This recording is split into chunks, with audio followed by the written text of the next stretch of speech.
Hey everyone, having a good start to 2022? I am, well, relatively. I do a dry week, the beginning of every, quarter, just about. It's kind of an idea I stole from the Whiskey Tribe, which you can't really say I stole it, as much as I like to take credit for stealing things. That's my job after all. But no, they give that idea away pretty good to anyone who will listen, and I like it. If you've never heard of the idea of a dry January, it's a thing that people try to do and everyone fails at, and it's a horrible idea. But there's nothing wrong with doing a dry week a few times a year. And it's something I do once, about every 3 to 4 months. So that's what I'm doing now. But I figured to celebrate the end of that week, I would bring you an alcohol talk. Not just a mixed drink, but a whole talk about drinking and why you can drink mindfully. This is a presentation I have given a few times. It was recorded once at a little event that I like down in North Carolina. If you've not heard of the hacker event, KakalakiCon, it's a real small time. It's a pretty good crowd. It's changed a lot over the years. I might still get back there. But I did a very fun presentation, you call it a presentation, I guess, about not just the history of certain cocktails and hacks you can do with whiskey. There was a whole bunch of interesting stuff. The talk goes in directions you might not expect.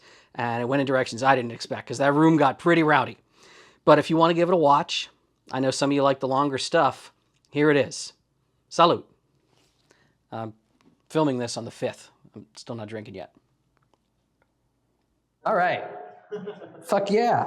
I feel really loud. Am I loud? I do like Kentucky. All right. That's good. Listen. Kentucky windage? Yes, sir. You spotted it already. Yeah. Yeah! Woo! CarolinaCon. Cheers. Cheers to you. By all means. This is going to hopefully be fun. And it's hopefully not going to run too long. So I might talk fast. I'm probably talking loud. But in general, we're going to learn a lot of fun things, and you're going to taste a lot of fun things. And if you finish your tasting and a bottle goes somewhere, I don't know where it went. Wow, how'd that happen? It went somewhere else. Big, big thanks to a lot of people, a lot of voices, and a lot of help that went into this. Jack Daniel and I had the original idea for this way back when, he had the idea of Liverstrong, the wristbands that are not saying Livestrong, they say Liverstrong, which you will get in this audience. So he is just, yeah. There you go. So he is a wonderful soul, and as an homage to him, he had to be elsewhere, but I'm wearing a shirt for him tonight. Friend of mine, Kevin Head, owned a bar in Missoula, spent a lot of time there when I lived in Montana, taught me a lot of things that I didn't know, and had a lot of whiskeys I couldn't afford. My buddy Chris Nickerson, a fan of pushing one's limits, especially chemically or physically or other ways. So yeah, Jim Manley, the Whiskey Tasting Force, if you ever get around to any of the tasting events at various hacker cons, very good people. Hackers in general are very kind and sharing and will open your horizons. He is one who did that. My friend Katie, a bartender and InfoSec wizard, and taught me about other mixing of drinks in the past. Huge thanks, as you will see, my psychoholic friends who built a circuit with me. I have never done a lot of shit in my life that involved electronicals. And this part of this talk is like, I am an idiot and so can you, but you can make shit happen amazing ways. Scotland, if you've never seen her around, just another contributor to this. And people who are generous at cons. If you ever go to the No Starch booth and drink some of Bill's liquor. If Spam and his brother, Mr. Glass, are ever running a tasting. Like, people give the Whiskey Leaks crew, oh my God, the Whiskey Leaks bottle shares that happen at Millie Ways or at other hacker events with Pronto and his friends here. Share with your friends, try new things, and this is all going to be about trying new things. So I love CarolinaCon very much. I love the shenanigans that happen here over the years. I don't remember that. It is a really fun and really special place, and I travel to hundreds of cons all the time, but I always miss being here when I'm not here, and I always save new stuff every year for CarolinaCon. So this has never been done before, and hopefully it'll work out. Right on. So this talk is going to be a lot about whiskey, but just for a second, we got to talk about wine. I like wine. I talked last year in my talk about, the Vivino app and finding cheap wine and, things in grocery stores, but this meme went around, right? Someone was like, hey, everyone's crafty on that Pinterest, but like, who's ever made wine in their Instant Pot? You're slackers. Well, this dude up and did it, and that's his blog all about it, and it's fucking easy. You can make your own pruno hooch. Like you can, get some grape juice, get some sugar. All you need is yeast and an Instapot. You load that shit in on the yogurt mode. You yolk that up for 48 hours. It's a super slow cook, and bam! And then you pour it right back in the giant 64-ouncer. Put a little airlock and just let it chooch for a while. And there you go. You've got wine. I did white wine too. I have red and white wine up here. It is just as good as you expect it would taste. But she got 10% on the ABVs. So right off the hop, we're gonna go ahead and say, ooh, look at that hop. If you want to try prison wine, hey, G Mark, what's going on? And Lintel, right on. Sit on up. So right now, my esteemed tasting panel is going to be subject to a lot this evening. So a hand for them, please. And I want to know if anyone up here is bold enough to try the wine. Yes, I would love to try the wine. All right, use your small tumblers, your plastic tumbler glasses to. I will warn you this now. Did you all eat first? Yeah. Okay. Everyone on this table, small pours. If you have a full serving of everything being presented, by the end of this talk, you will have had 17 drinks. So even the darling Dr. Deviant does not recommend that particular level of dosage of the marvelous and magical mother's milk. I'm down. All right. What do you think? Like, it's awful. It's really bad. I kind of like it. Well, you have the white. You can try the red, try the white. These bottles can kind of go that direction if these fellas over here want to take a little sip. Why are you sending them our way? Unofficially. All right. It tastes like despair It and is- a high crime rate. Yes, despair and a high crime rate, Karl says. It's very, very kind of Mena, Arizona tasting. Yes. All right. Cleaner in here, I think. Right. I think you're So really insulting the red. That's not. it's not that awful? Well, it's been aging for another week in shipment. I drank it when it was very It's yeasty. actually a lot milder. But all right, well, where do wine, if you're making wine, where do the flavors in wine originate? You have inputs, right? You have grape, and different grapes, different varietals will taint the flavor in one way or another. The choice of yeast that you use, is that good, isn't it? It's awesome. Yeah, so it's Your choice of yeast will change the flavor, which is why in prison, who knows what kind of yeast is most frequently used in prison to make wine? To make pruno. Bread yeast, I heard it, bread yeast. We use actual wine yeast, so it's not that god-awful. But mostly, you've got your post-processing, your aging. And that's, leaving wine around. Wine will continue to mature. It actually, are you saying it's a little bit better than it might have been? Let me take a sip of that. No, I like it. It's better to me than like regular red. I wouldn't go that far. I wouldn't go that far either, but it's not complete bum ass. White. All right. All right. Well, get the wine bottles somewhere else. Yes, please. Now, if you have wine and you buy wine or you make wine, this one can get out of here too. Like elsewhere. So you can age your own wine, right? Like you have a bottle of wine. Quiet down. If you have a bottle of wine, you stick it on a shelf.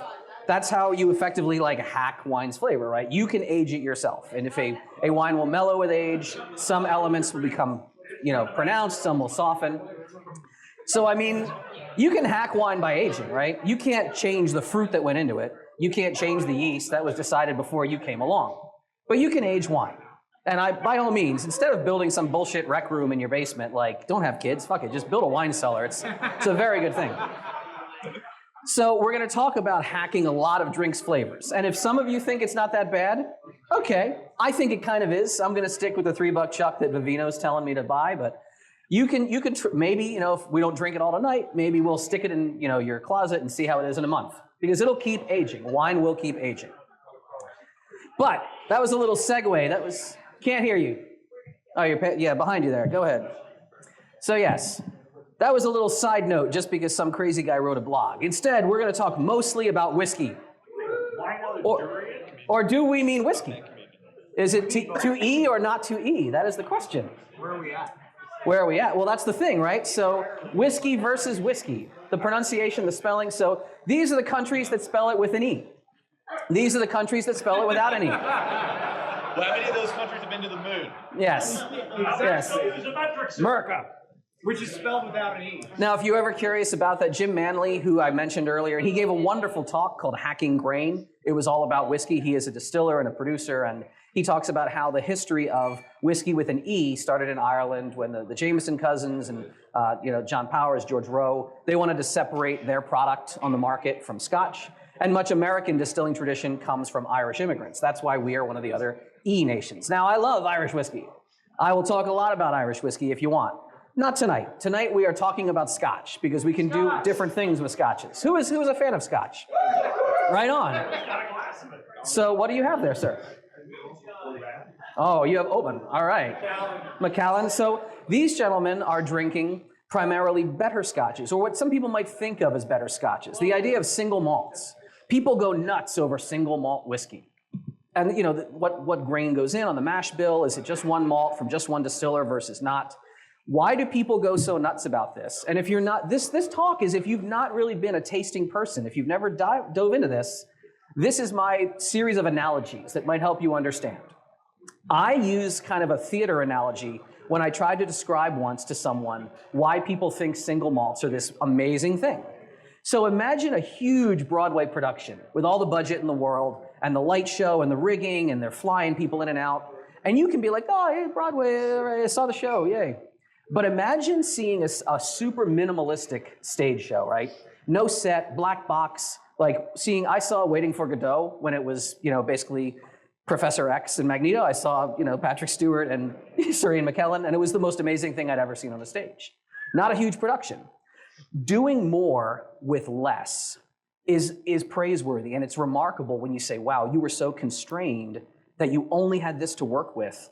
I can't believe you created that. That is your single malt. Blended whiskeys, by their nature, you have all the money, you have all the budget, you have all the options, and master distillers with their nose will kind of blend all different sources to come up with this specific flavor. And I get that, and there's a place for that. I'm not going to poo-poo it. You could get crazy deep into learning, training your nose with these nosing kits and taking tasting notes together. Tonight, again, because this is a lower introductory talk, we're not going to get crazy deep. Tonight, we are going to talk about blended Scotch because it's an easy bar to rise to. And we're going to have a lot less challenge on your palate when we get your feedback, okay? So, tasting blended Scotch. Deviant's super helpful chart. Shh, Jesus, people, if you're going to shout, don't be in the front fucking row. All right. He's talking to you. Yeah. Hey. Super simple chart, ready? We've got intensity and character, all right? You can think of this as how loudly it speaks and how much you actually care what it has to say. Imagine you're in a bar, right? You can think of you're in a bar, right? You've got a person who sits down next to you is a total stranger. How loudly they speak and how much you care what they have to say. Most of your blended scotches, more or less, will fall on this kind of parabola. And there's kind of sections. So you've got this first section right here, okay? Think of this as like a 23-year-old from Reddit with a MAGA hat and who really wants to talk to you about his new idea involving blockchain. You're like, oh my God, fuck the fuck off, leave me alone, go away. This is like anything in a plastic bottle up to Dewar's, all right? The quintessential blended scotch here is Johnny Red, suitable only for mixing with soda or pouring down the drain, okay? Then you got this next section on my chart here. This is like, look, I don't know who you are, just don't make trouble. And maybe you can sit there. I'm not gonna tell the bartender to throw you out. So this is, like Chivas, J&B, the classic shot and a beer kind of scotch drinkers will at a bar, a shitball bar, Johnny Black. You're anywhere around the world, it's never gonna blow you away.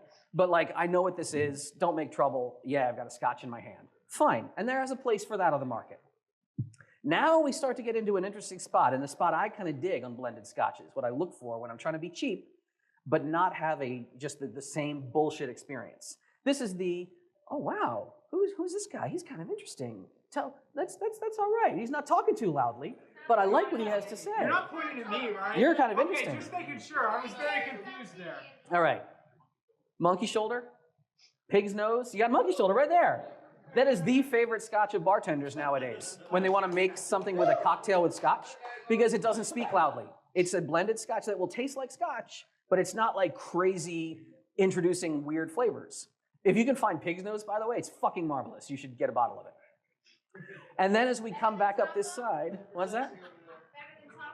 Better than Tapa? I don't know about that. But this is, many things are better as you get up this way. This is the zone where you're like, oh, you're fascinating. Tell me more about yourself. This is where, you don't have to be a obscure name. Well-known name, Dewar's. Dewar's 18 is amazing, and it's got all this character. Still a blended scotch. You can get up into Red Seal by Buchanan. Rock Oyster is this briny. It's a very, very full of character, but it's worth it. It's a good experience. And this gets very subjective up here.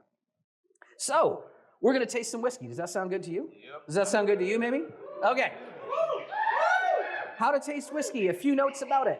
The biggest questions that people have, and there's a lot of misinformation about, do you add ice? Do you add water? Do you need either one? Simply put, a little bit of water will open the flavor, just a little bit. If you have any waters in front of you, you're not gonna pour it. I wouldn't recommend you use any water. If you have just like a water bottle, a little dribble from a cap. And there's a whole study that the Linnaean University did in Sweden about molecules of guaiacol and how it changes the surface tension, but nothing is wrong about a little hint of water if you want to experiment with opening a flavor. You see this more in single malt land. Tonight, I don't think we need to. And if whiskey is too much for you, it's just, you're not a whiskey person, it's scotch, oh my God, it's so powerful. You can put ice or cool it down. Ice cubes are fine, but they melt. Whiskey stones are this kind of trendy thing because it can be cold but not melt. I will occasionally just drop an ice sphere in there. Thank you very much. Why spheres? Well, sphere is your best density to surface area. So that's why people like ice spheres. They resist melting while being cold. A fun fact, the one on the left is clear, right? Shut the fuck up! All right. The one on the left is clear. Why is it clear? If you want to make clear ice, you know this. You're exploiting what's called directional freezing. Directional freezing is, as ice starts to freeze, any impurities in the water will be just pushed away, just pushed out of the way, right? Eventually, though, ice is usually in a tray or something, it will hit a point where this is freezing clear, but your impurities eventually have nowhere to go. And they start getting into the crystal lattice, and that's why you get discolored or cloudy ice. Most clear ice kits are insulated in some way and they leverage this idea of directional freezing. Wintersmith's is a really cool kit if you want big, clear ice balls. It's an insulated vessel with a mold. The ice that you put in starts freezing, freezes clear, and then this is all just sacrificial space. And it might be cloudy, it doesn't matter. When you crack the ice balls out, they're clear, and this you can remelt or you can pour down the drain, who gives a damn? That's an expensive kit. This is not. You can put a cooler in your freezer, start freezing, but arrest the process. Pull it out before it's 100% frozen, everything will be perfectly clear. And there's a guy on YouTube who shows you, just take a knife, whack it apart, you can make beautiful big chunks. Clear ice in your home, just like you're a high-end cocktail bar. Today, again, if it's a little something you want to try, you could dribble some water, but I don't recommend it. I think we're just going to be fine with our glasses. So there are 3 steps when tasting the whiskey that you're about to taste. There are 3 parts of a tasting, and you should imbibe and enjoy all of them. Approaching before you've tasted. You're going to look at it, you're going to enjoy how it swirls, you're going to see if it gives you some legs, and you're going to give the aroma. When you're breathing in whiskey's aroma, for wine, you just kind of get your nose in there. All right. Whiskey tasting, open your mouth, because you can nuke your palate if you just hork a big snot full of that. Open your mouth though. Kind of breathe in your mouth, and through some extra action, little bit of wisp will go through your nose, across your palate. That's your introduction. That's your nosing of the whiskey. Obviously, yes, imbibe. And don't just belt it down. There's an old statement that says 1 second in your mouth for as long as it has been in the barrel for a year. So a 10-year whiskey, you're going to try to keep that in your mouth about 10 seconds. There's almost this something they call the Kentucky chew, where you're like, just get it all over your tongue, coat your tongue. And once you've finished, you've swallowed, then there's a finish beyond.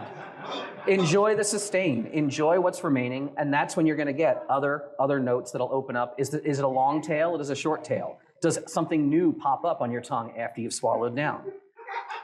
So, you can just make all kind of innuendo here.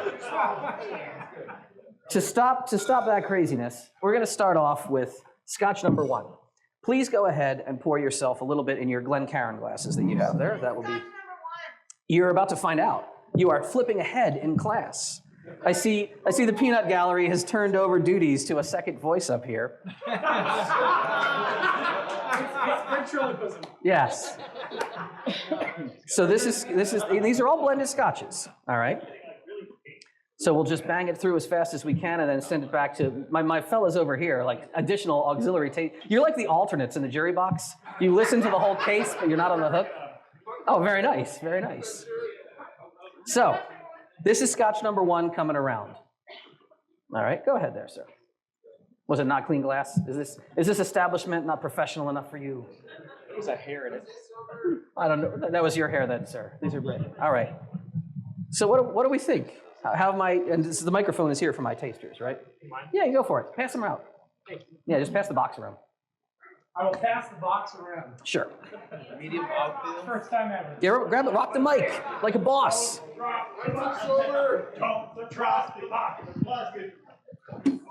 Medium mouthfeel. Test. Yeah. All right. Any other thoughts? Give me a thought. Kind of nutty. Kind of nutty. I don't like it.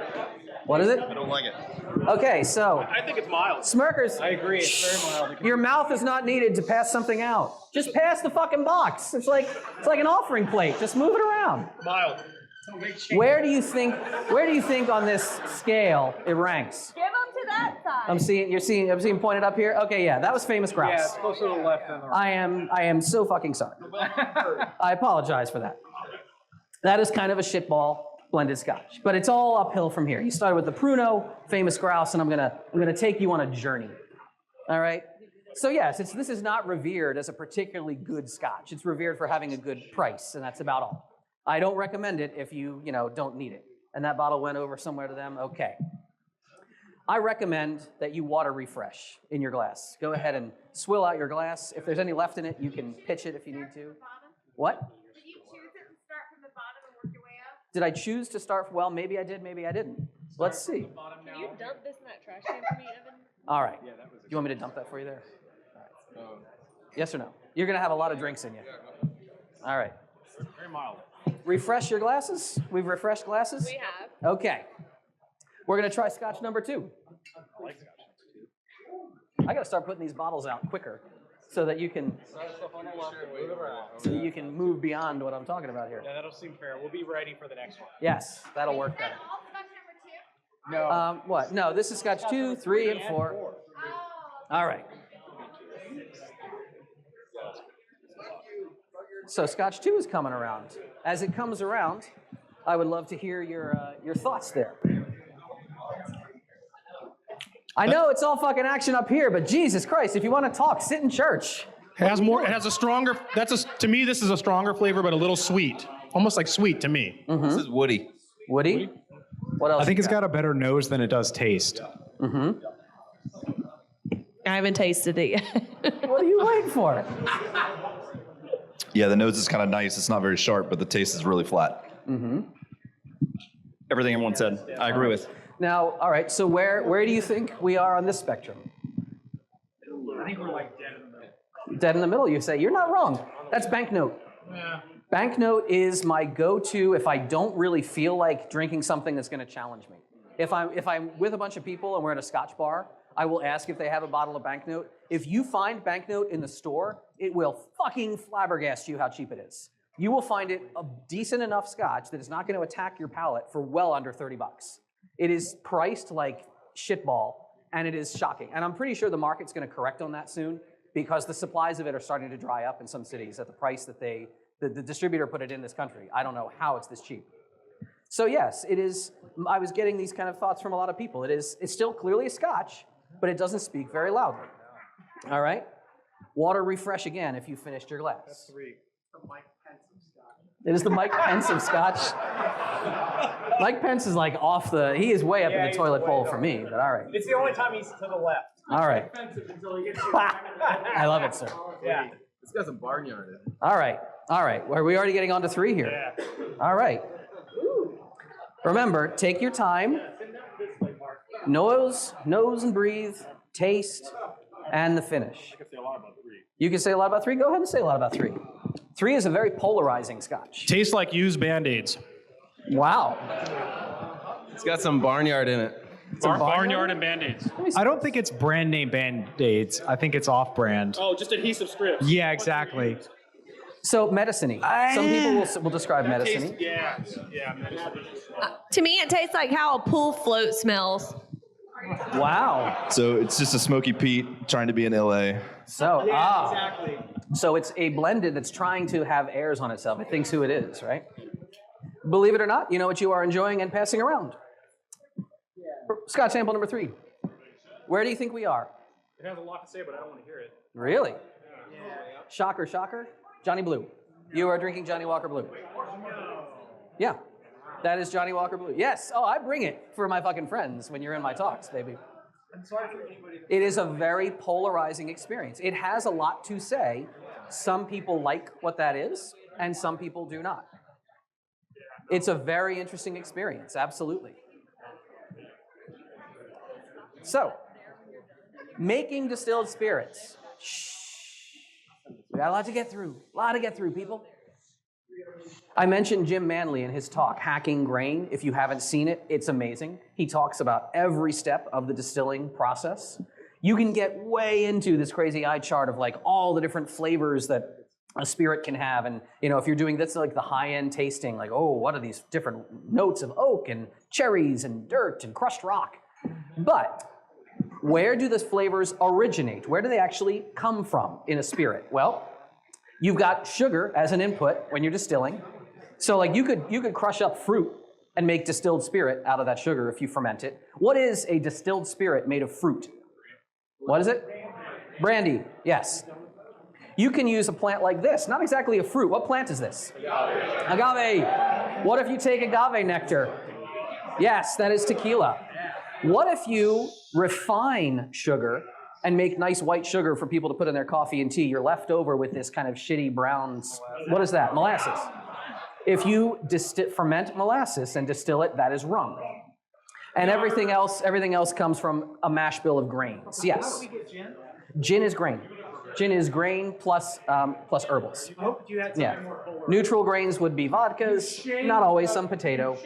And all whiskeys are a various type of grain. Now, the input that you're getting to germinate your sugars, that will have a flavor.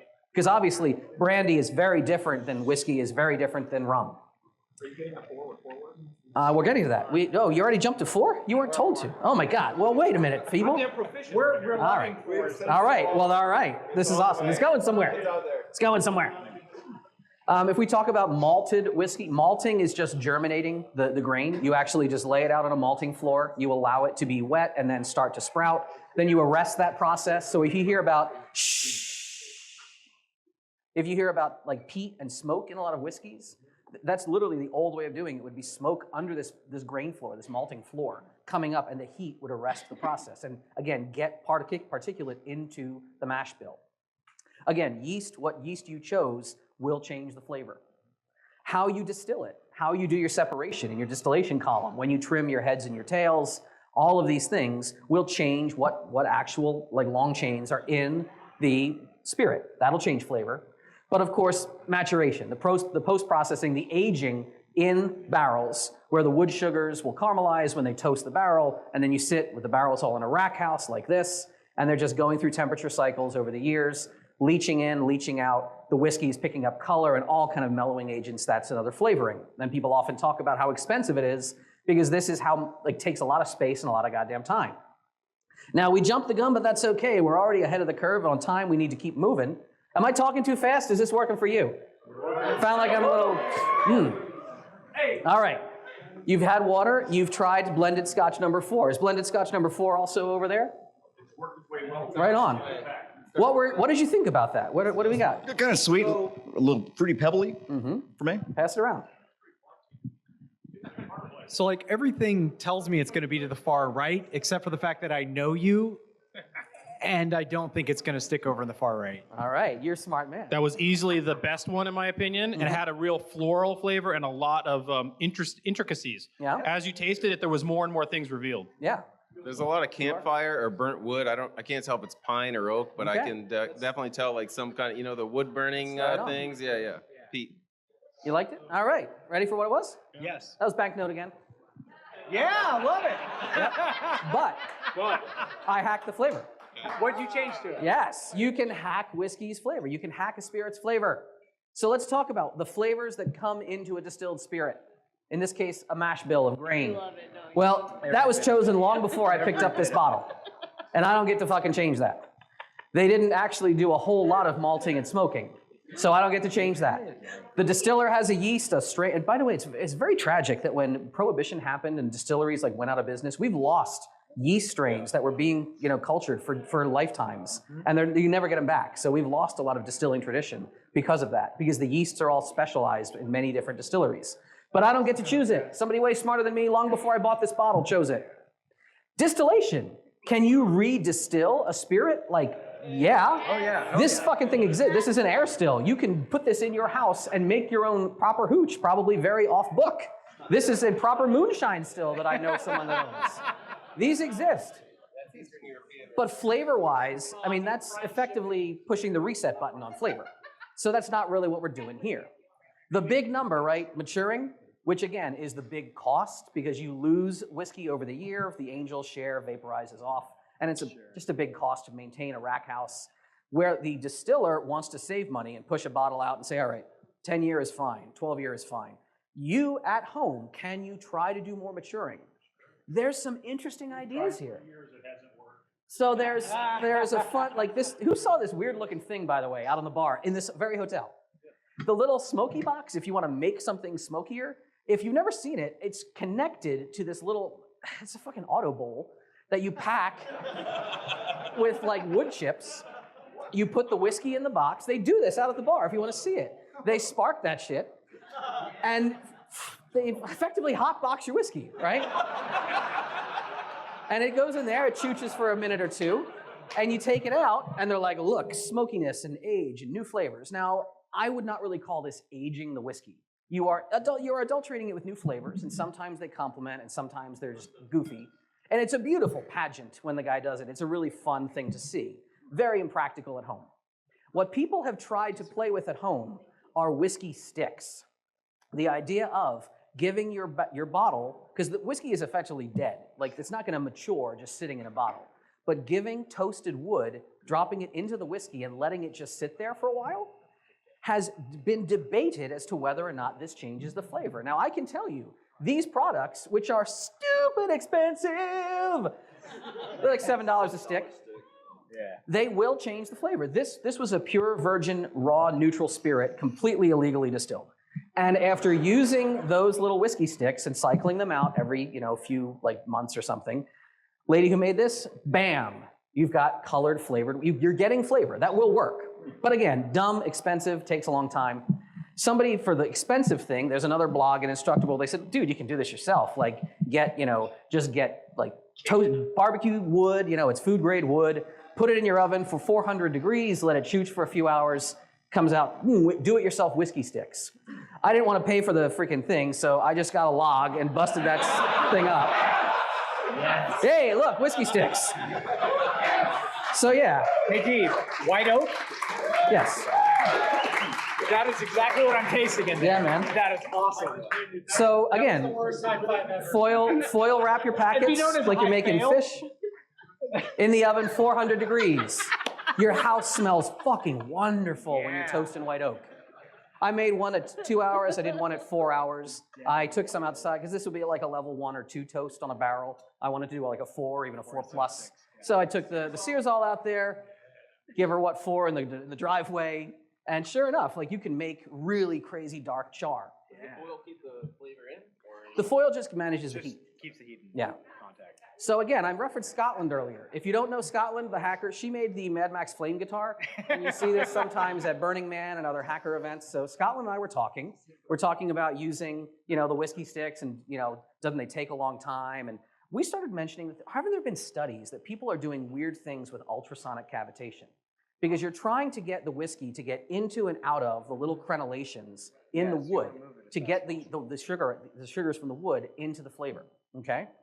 I was like, shit, ultrasound? Let me see. Oh, sure, PBS.org, Nova must be real. I'll try it. So you go on eBay, you get yourself the cheapest Chinesium ultrasound machine you can find. Start dropping whiskey sticks in bottles, start pouring whiskey in, and just boom, just let her choose for a while. There you go. This is literally just going to town, vibrating, ultrasonic vibration to cavitate and crash the whiskey into as many little crenellations as I can get it into. And after a day or two, you pull that out. Now, I say a day or two because it wasn't running the whole time for a reason I will point out. It's a really cool idea. I was like, I can't believe this is actually not blowing up. Sure, great. And it's changing, is it changing color? And I'm pulling bottles out and putting them on my truck. I'm like, look, wow, holy shit, different colors. Things are happening. It's a science right there. Science! I tasted it, didn't kill me, didn't make me go blind. I said, all right, this is really neat, but I have a problem. The problem is this little unit has a 30-minute timer. That's a hard limit. And free malware. Yes, I'm getting a lot of steps in running downstairs every like half hour to my basement to like re-up this thing. I'm like, this is... What's a cornballer? It's totally a cornball. It is a cornball. I don't know what that is. Okay. Yeah, except Mexico. Okay. Except Mexico. Well, you'll tell me what that reference is later, or maybe you'll show me. So here's what I did, and this is like, you can do dumb things too, even if you never have. Like, I know some electronic stuff. I know how to like fix, oh, the soldering iron doesn't work anymore. Find where the break in the line is. Okay, the little pixies can't go through the wire. Fix it. That's kind of my level of electronic work. I get like a circuit has copper. So I said, all right, this thing, I noticed as I was running downstairs, every now and then it wouldn't have been completely out of time, and I could just kind of re-up, add minutes, like putting quarters in a machine. So I'm like, all right, these buttons, I gotta find a way to like trigger and hit these buttons with some circuit, some timer, some something. So I took the thing apart, looked on the inside, I'm like, well, all right, these pads are clearly where the buttons are on the outside. And already I'm out of my depth because they have 4 through-hole solder points and not 2. And I'm like, well, that's weird. Why aren't there 2? So I was like, how do I figure this out? So I just turned it on and took, you know, a wire, and I just started touching. Don't do what Donnie Don't does. But it was fast. I went, hi, yeah, what you got? Email me in the future, please. I could have emailed you. Yeah. I could save you some problems. You start touching things, and it beeps, and the number goes up, and you're like, wow, all right, these are the contacts that I can close. Cool. Well, what can I do here? All right. I don't know how a multimeter works, actually. Again, this is above my pay grade. But I know how to tin wire, and I know how to like solder some wire points onto this. So now I got myself wires coming off this board, and I can simulate button pushes to turn the heater on and off or to add time. So all right, I didn't shock myself, I didn't die, put it all back together. All right. So you put it all together, Burns on his arm. and you go to fries. And you're like, all right, I don't know what the fuck I'm doing, but let's get baby's first Arduino and figure it out. I am 40 years old on this earth, and I know a lot of hacky things, and people come up to me and say hi a lot at cons. Never, ever think that the person you think is like, oh, look at that person, they do cool shit. Never think they know it all, because I fucking don't. I literally started with never planning anything, and I had to learn this. So like, I made LEDs blink. And I knew that I was like, well, I know what a relay is from tripping them out on like door sensors. Like, I know if I can make a relay turn open and close, I could probably figure out how to make these wires dry contact. So I'm reading like data sheets and not quite grokking it, but I'm talking on Slack to the psychoholics, and they're explaining things at 2 in the morning, and I'm hand drawing ideas, and then they're editing them and sending them back on Slack, and I'm like, all right, I gotta buy more parts. Okay, let's get this thing. And in the end, yeah, I made this thing. And it's like a circuit. And then I hooked it up to the wires. And then when I plugged it in, I could start adding time. Wow, who knew? Technology. You finally made a hacking talk. Yeah. This is just for you, Vic. I finally have an electronic-based hacking talk. Right on. So I made like a circuit, and I was like, that's ugly. Let's package it up into a little enclosure, because I like everything nice and neat and organized. So yeah, I boxed this sucker up, and there we are. Now it's a nice little thing that runs effectively forever. So that works. Cornballer. Yes. So yeah. So now, this little Chinesium cornballer apparently can just run infinitely. The Mexican cornball. Okay. So yeah, and you can really start cooking. So over like a day, really dark flavor because it's nonstop hitting on this vibration. Now I think the Scotch was fun, but who thinks it's bourbon time? Me! I love bourbon. All right. We're gonna do the same thing as before. We're gonna start putting bottles in. I can. It is. Here, Look, this let's is pass it the over there cornball. because we want to start it. That's a thing. It's almost the exact same thing, except It is one's meant for amazing. frying and one's meant for bourbon. Or not bourbon. Just All the right. cornball. Bourbon. Question, yes, sir. What did the ultrasonic do to the flavor? Well, that is what happened on Scotch number 4. That was a whiskey stick dropped in a bottle of banknote for maybe like a day. I will say that Yeah. it grabbed a lot of the flavor from that it shouldn't have in only a day's time. Yeah. Yeah, it had a lot of nice sweet wood flavor from the white oak that you just wouldn't see normally. Like syrup. So now, I did the, yes, question in the back, shout it out, cock and balls. Yes. The surface area of the wood, yes. I tried to do like a laser cut with all these little crenellations, and I made this super zigzaggy thing in Inkscape, and the laser at the makerspace could not penetrate the wood without lighting everything on fire. So, yep, didn't work that way for me. Now, lots and lots of crazy flavors of bourbon. People in the hacker community have been sharing their list of favorite bourbons for a while in this underground way, and Jim Manley has this piece of paper that's probably the most photographed piece of paper in the hacker world. So this is a list of bourbons that a lot of people, the slides are all gonna be online. You don't have to do the phone thing like you're at a concert, come on now. So again, tons of flavor, tons of interesting stuff, a lot of different bourbon out there. I would like to have a little bourbon tasty taste, all right? So again, usually age equals cost. The more it's aged, the more it costs to make, the more it's costing you at the store. Which bourbon are you on right now? One. All right, so you put a little water in the glass, you tried bourbon number 1. Talk to me about it. It's not Bullet. It's very, you can just start naming the most popular bourbons. It's Like, either like Maker's talk to me. or You haven't spoken is enough. what it's like to me. I thought it smelled and tasted mapley. Okay. Mapley is a very common thing you will hear. Yes. Okay. Any other thoughts before we keep going? I'll just anger everyone. It's better because it's not Scotch. Oh, come on! It's quite thin and it's got a lot of alcohol. Okay. Anyone else? All right. Okay. So that was number 1. Did you like number 1 at all? It's got a slightly sweet flavor to it that you don't see within a Scotch. Higher notes, but Sweeter, higher notes? Yeah, so it was sweeter, had some higher notes, but with the Scotch, it's a little bit more fulfilled because normally Scotch takes years and years and years to age. Bourbons age a lot more quickly because they have a lot more temperature difference in the United States. Yeah, exactly. Because we get the temperature fluctuations, it ages faster, quote unquote. Go ahead and put bourbon number 2 down your gullet.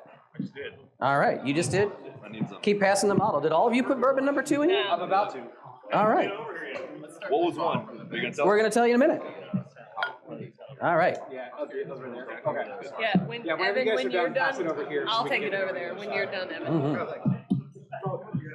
So it's 2 been fucked with? I'm not saying yet. I'm not saying at all. Bourbon 2 over here, please. Oh, she's letting people on that side taste. Number 2 tastes medicinal, but in a good way. Interesting. I don't think it hits medicinal. You don't think it hits medicinal? Okay. QR? There's some dry astringency. All right. Astringency, I think. Your ass is very stringent, you're Yes, saying? that's All exactly right. what it is a lot drier though. Okay. Than whiskey number 1. Any other thoughts from this end? Okay. We're getting vague thumbs up over here. All right. Aaron, I need that glass. We're gonna water refresh your glass again. I guess I'm the spit cup. That is, you chose your seat very wisely. Oh, what did you do to me? What happened? Oh, What did you do? Oh, you drank number 3. no, I got handed what's probably close to like Scotch number 3 and 2 combined with like. Why did you put that in you? 2. You shouldn't have done that. Be the spit cup. Yeah, Remember, exactly what don't happened. do what Donnie don't did. I just became the spit cup. Don't do that. Being the spick up's like the baby bird. Oh, Yes. Am I too far off Don't do that to him again. I need him to last for another half an hour. Believe me, we've needed him to last for much longer than that, and that hasn't happened. So. Isn't that the truth? All right. All right. We got to hear what the panel has to say. I'm feeling hardware store in this thing. I'm gonna just go down like aesthetics. So like one was good, 2 was great, 3 was not good. Okay. Same. Tastes like glue. Too much? All right. Yeah, pretty rough. Okay. So the nose on 3 is actually pretty I can't hear you. not Sorry. great, but the flavor on 3 is actually not bad. Okay. But 2 was better. Oh yeah, 2 was better. Go ahead. Go ahead, Dave. That's what I remember. I'm just making sure I didn't mix anything up on you. No, you're good. Chalkboard on the tongue. You know what I mean though? Yeah. Like the nose is better than the flavor, but it's still like 3's rough. yeah, it's rough compared It is definitely different. Anti-smooth. If we get really nuts, I got number 4 over here, which carries the thing further. I can't And the real wild shit about it, all 3 of those were the same bourbon. Yeah, that doesn't They were larceny. So, What'd you do to it? what did I do to it? That. The original bottle, 24 hours in the ultrasonic, 48 hours in the ultrasonic. Now, this is not a perfect process, and the results are never guaranteed to be exactly what you want. But if you want a super cheap, very easy way to try to fuck with flavor and see what happens, this is remarkable, in my opinion, that can be achieved in so little time. But don't go too long. Don't go too long. Will it or Heaven's Hill? Larceny is, I think everyone is owned now by Everyone's by Heaven Hill. Weird, the 24 hours made it better, 48 hours made it worse. Well, this is longer than that. I'm going for worse. A question in the back, shout it out. This is with the ultrasonic, with the whiskey stick for 24 or 48 hours. Were they in order? Yes, 1, 2, and 3, yes. Question, yes. You gotta shout it, sir. Comes down to it, we've had close to like 6 shots. Do I swap out the sticks? No, I didn't have to. Single stick the whole time. Do they wear out? Do they eventually change and wear out? Yes. Do I have good data on when? No. All right. Does, if anybody, if you stick around to the end, if anyone wants to try this, I made you a fuckload of whiskey sticks toasted at home. Just a warning, it's gonna look like melange. It's not. All right. 4 is fucking brutal. 4 is too much. Yep. You don't have to taste 4. That wasn't even on the official roster. Yeah, that's gone. Right on. We'll send 4 around, but all right. All right. What do you need? I'm ignoring you over there? No. Hold on. 4 is amazing. All right. Like it's got a definitely like heavier, woodier flavor than the other ones, but it's. I like it better. All right. But I like to like dive face first into a bog as well. Before you pass that away, just give me a little 4 in this guy. Well, I like all whiskey. Like, someone asked me once, do you drink coffee? Because I get asked this when I stay with friends and stuff. I say, no, I don't drink coffee. They say, how do you wake up? I say, I stopped drinking whiskey. Like, you do that 8 hours ago, get 8 out on the rack, and then, hey, look, I'm awake now. All right, though. All right, that was a lot of different flavor hackings. That was a lot of fun. But if straight liquor is not your thing, the original idea behind this talk, when Jack and I were first kicking the idea around, was to be a cocktail talk. And that's the other great thing. If you have spirit that may not be to your liking, you can make a cocktail. What? Yes, by all means.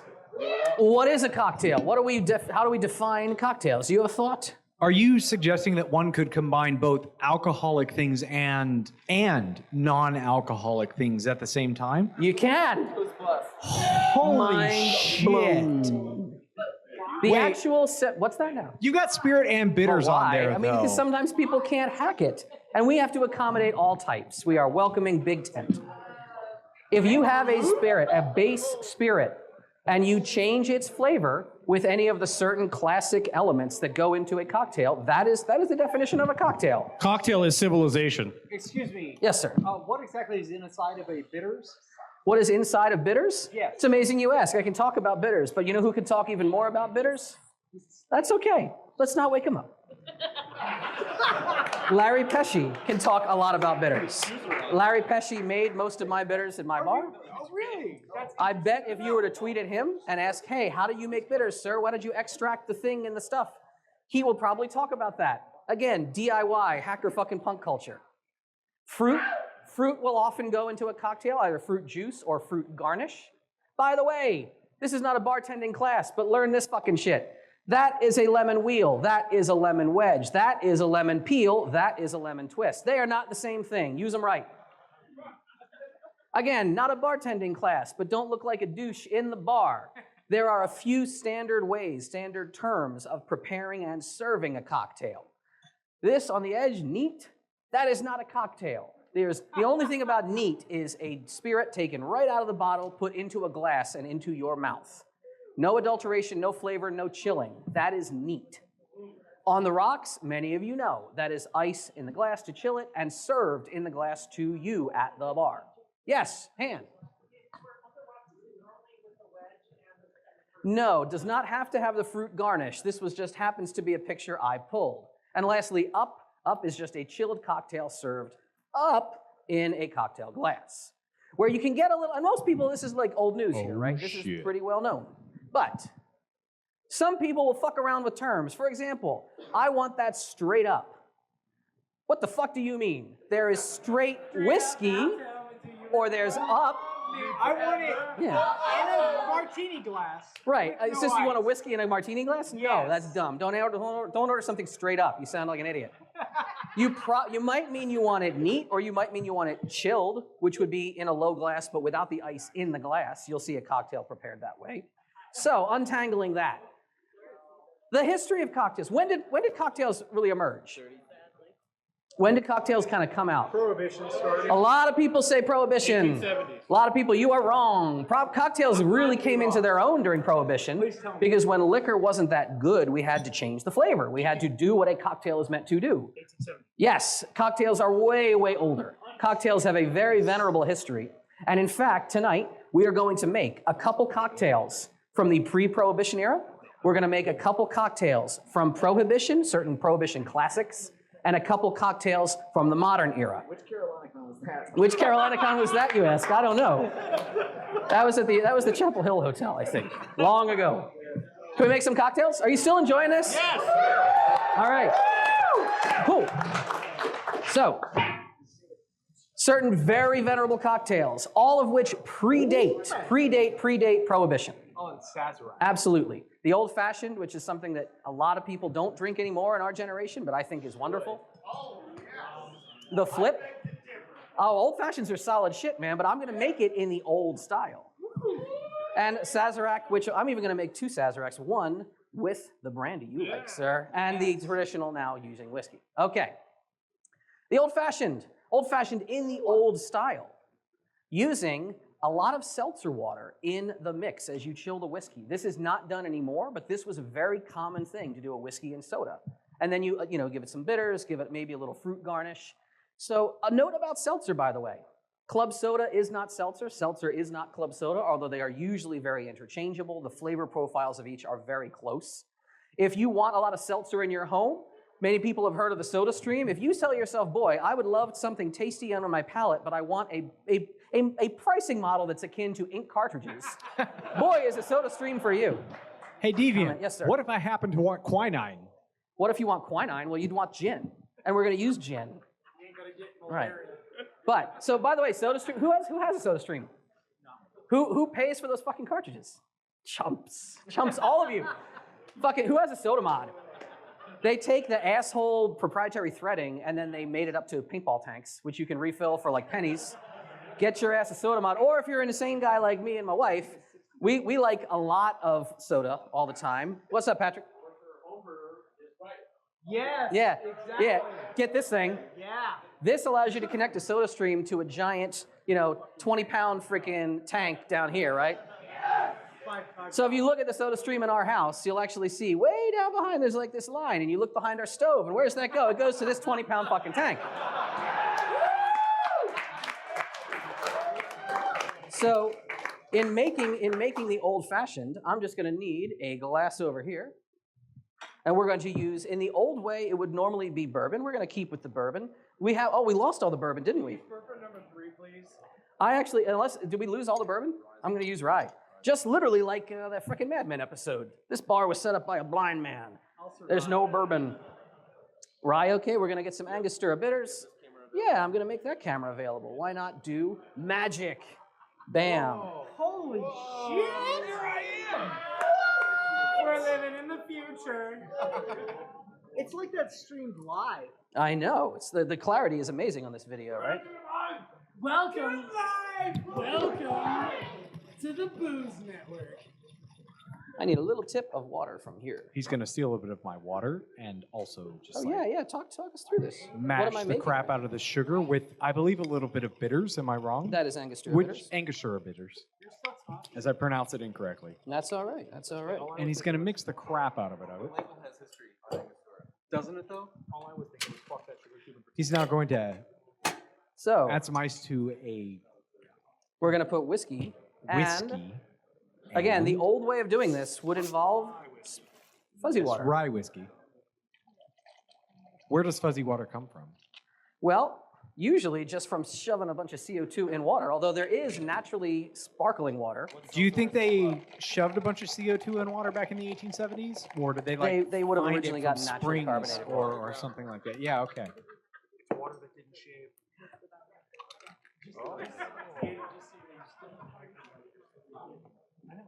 I'm helping. I'm trying to help here so that people know what things are happening historically rather than just like surprise seltzer water. There is one old fashioned. Let's try the old fashioned. All right then. I can do that. Yeah, we're good. We got this. It's got a great citrusy, like rye wonderfulness. Now we're gonna make it. That's nice. Yeah, it's really good. Right on. Yeah, the water doesn't really kill it. The water just changes the flavor. Try this. Oh, we're gonna get through it. We're gonna get through this all right here. Boozy, not bougie. Say anything about Right on. Keep going. We're gonna keep going. I was enjoying that selfie there for a second. I can taste the orange. Very pleasant. I think overall it's Thank you, sir. pretty like tame and it's got a good Mhm. overall flavor that goes to it. That's the quickest old fashioned I've ever seen. That is the quickest old fashioned because I made it so fast. Didn't muddle the fruit. Yes, don't pink the drink. Exactly. Thank you for not muddling the fruit. It's not muddled, but the rest Oh, of the actually, I fruit- don't want that. Yeah. The sugar actually was muddled where the fruit wasn't. So you didn't Okay. get like the destroyed fruit flavor to go along with it. Yeah. Oh, we're off Exactly, the- not mashed. Yeah. Good call. The bitter part of the orange peel. Kentucky flip. Well, the So- bitter part of the orange peel is actually a good different part of the drink though. Yeah, exactly. You Benedictine get the nice flamed orange peel, which is great.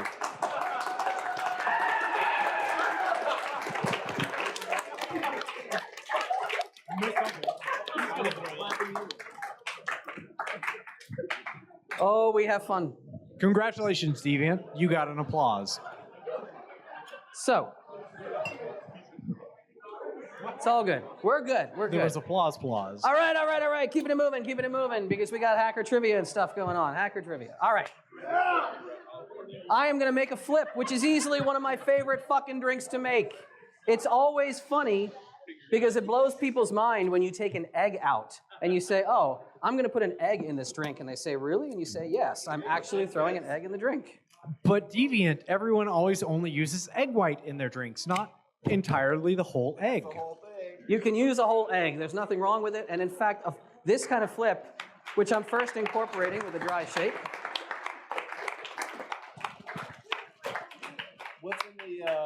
What's in there besides the egg?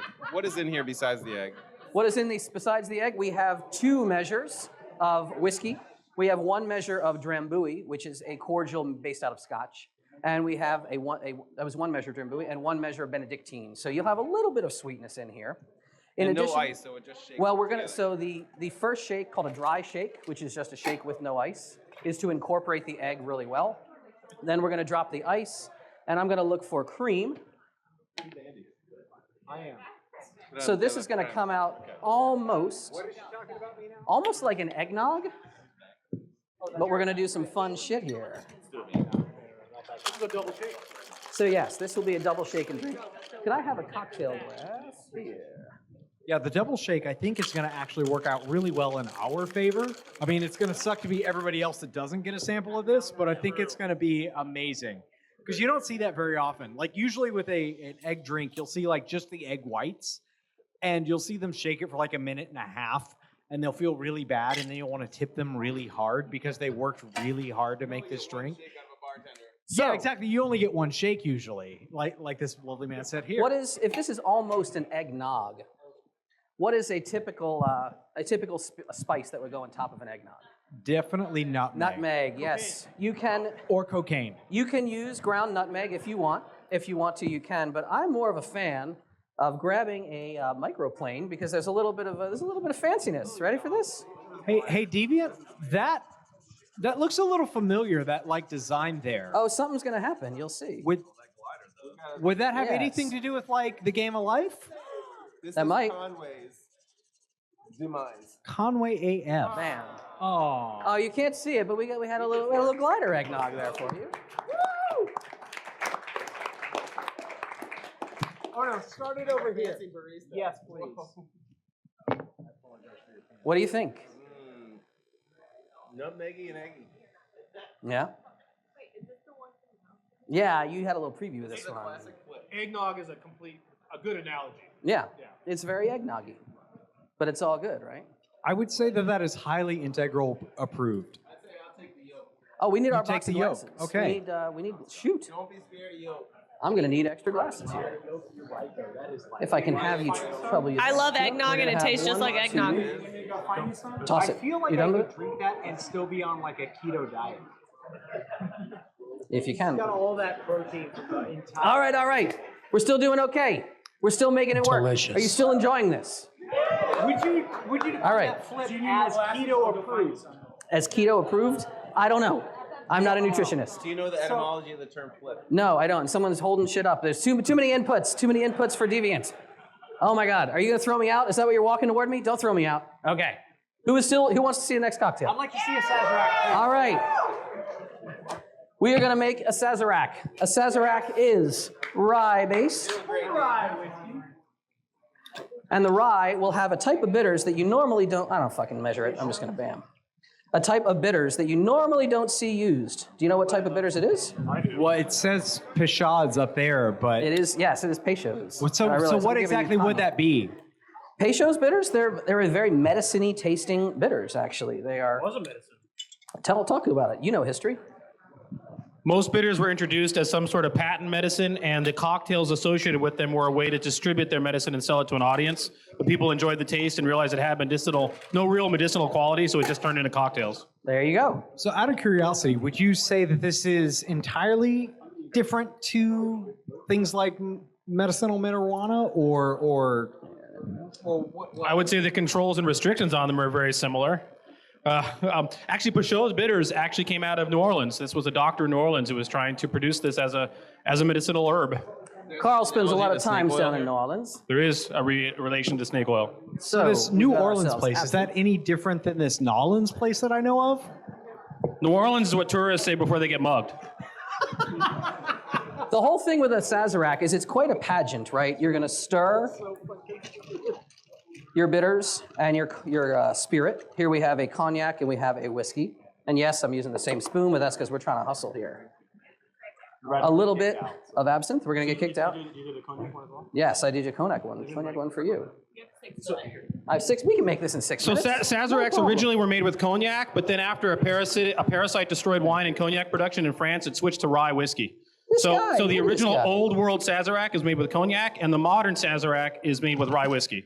Bam. But still, there's some sort of absinthe component no matter what, correct? Yes. Originally, there was a real absinthe wash, but when absinthe was illegalized, they actually switched over to what's called a pastis, or essentially a fake or ersatz absinthe, like Pernod, or things that were similar to absinthe without wormwood. So the wormwood itself, would you say that that's actually like the part that was the problem, or was there something else? It was the part that was demonized, although it turned out to actually have no real effect on people. It's just another moral panic.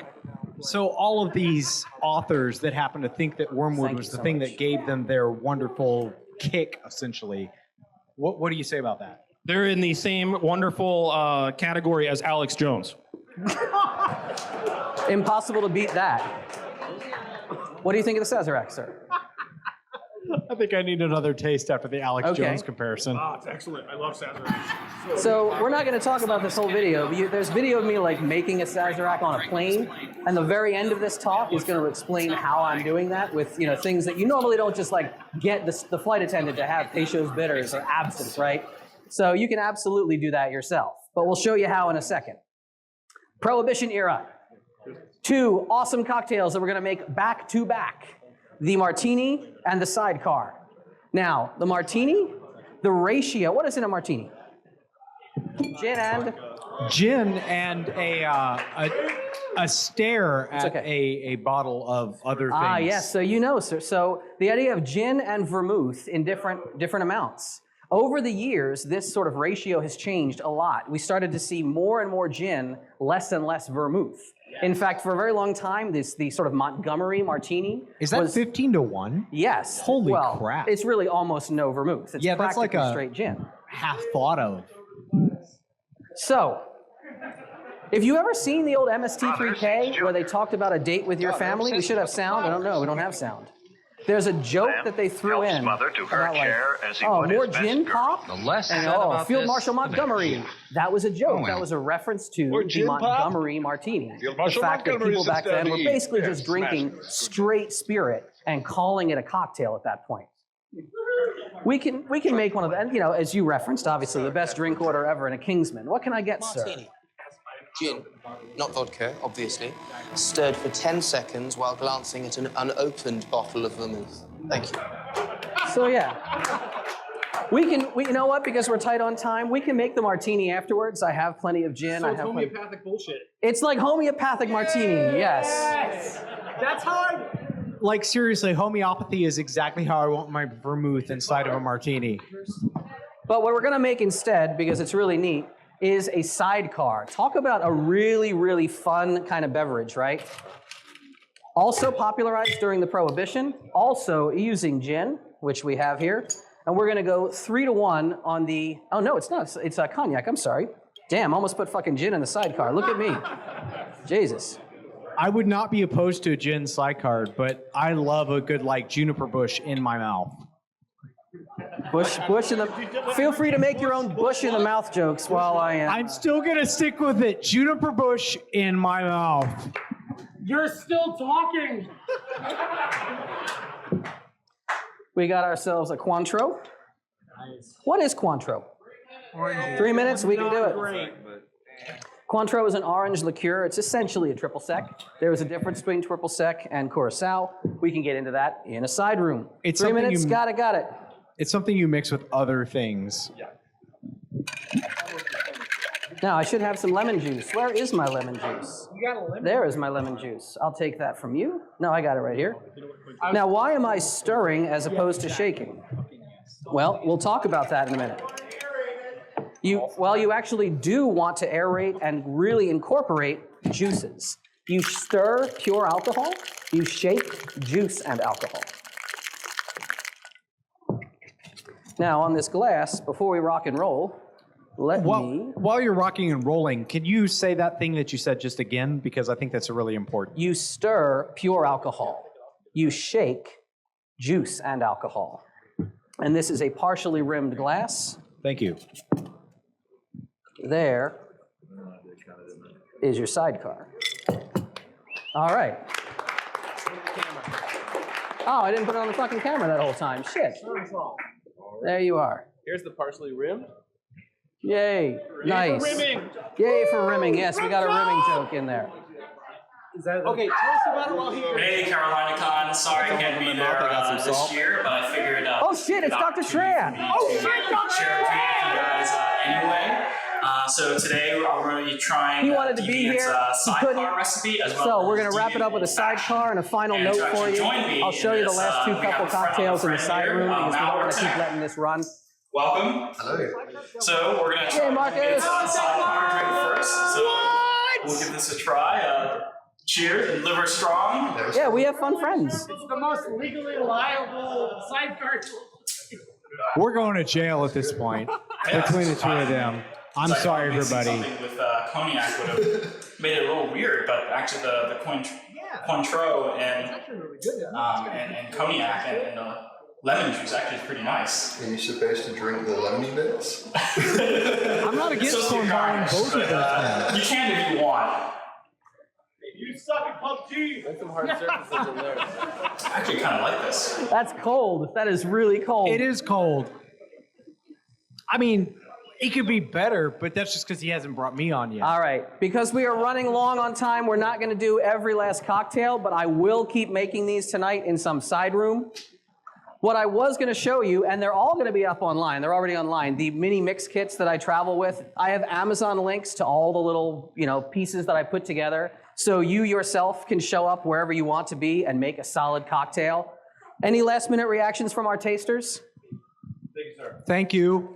Pass these around for Liverstrong wristbands. Start these on this side of the room, please, for the toasted wood. Bring yes. Prohibition-era cocktails back. Bring That's all I'm Prohibition-era saying. cocktails back. But without the prohibition, please. Without the Prohibition, Yeah, I no know. prohibition, but yes, cocktails. So there's an important thing I want to say, and this is really, in the hacker community, listen up for a second, this is a thing. Shut up! A lot of us have really interesting relationships with alcohol. And I have a really interesting and edge case relationship with alcohol. The reason I like this and the reason I wanted to share this is because the more you think about it, the more you put time and consideration into what you're having. It's not just I used to be like everyone else, get it down, get it down, get it down, get it down, get it down. These feelings won't suppress themselves. Being measured and considered about what you're having and liking it for a reason has actually allowed me and a lot of people I know to kind of just barely step it back from that edge. And if you know someone or if you yourself maybe have a little unhealthy relationship with alcohol, ask why you're drinking and if you have any meaning why you're choosing what you're choosing. I want to end with a toast, and it's a toast from Ireland. There's an old song. It was basically there's a story about a guy who's out late drinking, and he gets thrown in jail, and in jail the devil confronts him, and he doesn't really want to listen to what the devil has to say. He still has a flask on him, and he pours himself a drink instead. But 303? yes, if you've ever felt like the outsider, and if you've ever felt kicked around and pushed aside to the margins, this community can really not be a bad thing and an unhealthy influence. This community can be a lifesaver. Yes. And to anyone who has ever felt like they didn't belong, I will toast you with a song called The Wrong Company. And if you know it from Flogging Molly or anyone else, you may have heard this. So it goes, well, I fell into prison about 2:45, and I found in my cell a glass waiting for me. So I filled what was empty, and I pulled up a stool, but he stood in a corner. The old devil wouldn't move. He said, you drink when you're lonely.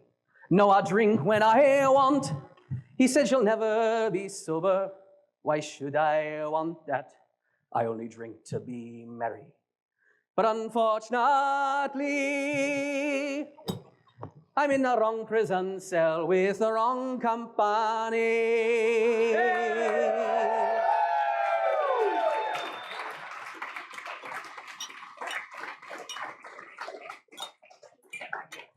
Thank you so much for the extra couple minutes. There's a whole lot more. The slides are online. Love you, Carolina Con.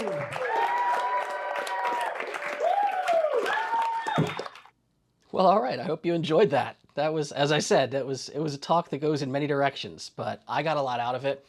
And I hope that either maybe some of you enjoyed some cocktail recipes, or perhaps some of you liked the actual hardware hacking that I bumbled my way through. But if there's one takeaway, it is that it's okay to be mindful and purposeful about your drinking. I know that we all make jokes about it, and I certainly drink more than most folk on kind of the human average. But I like to think that I'm always enjoying what I'm drinking. I'm not just slamming shot after shot after shot of something I don't enjoy. Because I'd like to purposefully and mindfully alter my consciousness when I do and have a good time. And to give you a good time, giveaway time. We've got some more stuff. It's not about drinking. I mean, I could give away, I don't know, I got some good bottles down here. We got the Redbreast. No, we're going to give away some technology. I have a serious stockpile of C415A keys. If you don't remember, this is the sort of lesser known but very ubiquitous key. It shows up in a lot of places. Somebody sent me a photo from inside of a police vehicle where like it was one of the little console lock things that they found in use. But for the next few giveaways, I think everyone's getting a C415A, and especially somebody in this giveaway is going to get, if you're an RFID-minded person, we're getting as far away from drinking as we can into real technology. This is a little USB NFC reader-writer, along with some credentials, which I presume are NTAG 216s or something like that. So, you know, read or write the chips in your hands, or read or write little NFC things that you can play with on your phone. But yeah, somebody is getting one of those. If you're not familiar, I mean, you know how the giveaway works. It is not a real mailing list in the sense that I don't send a lot of volume out on it. But if you sign up, you can be randomly selected. You only have to sign up once. And boy, at the end of last year, did I mail a lot of stuff. I'm grateful to everyone who was patient with me. I'm grateful to everyone who understands that mail from the US takes a while. I think when I was giving away Natalie's keys, remember that was one of the items? I gave one to someone in Romania, someone in Australia, someone in Germany. I think there was someone in Belgium. There were just a lot of overseas people on that. And one person, I was so thrilled when I gave away that Lockwood leashy, someone actually won it from Australia. And it probably cost me more in shipping than it did for the value of the tool. But it was a Lockwood, so I want to hear if they get use out of it when it arrives. All right, I'll stop talking at you. Have a good time, drink well, be well, and stay safe out there.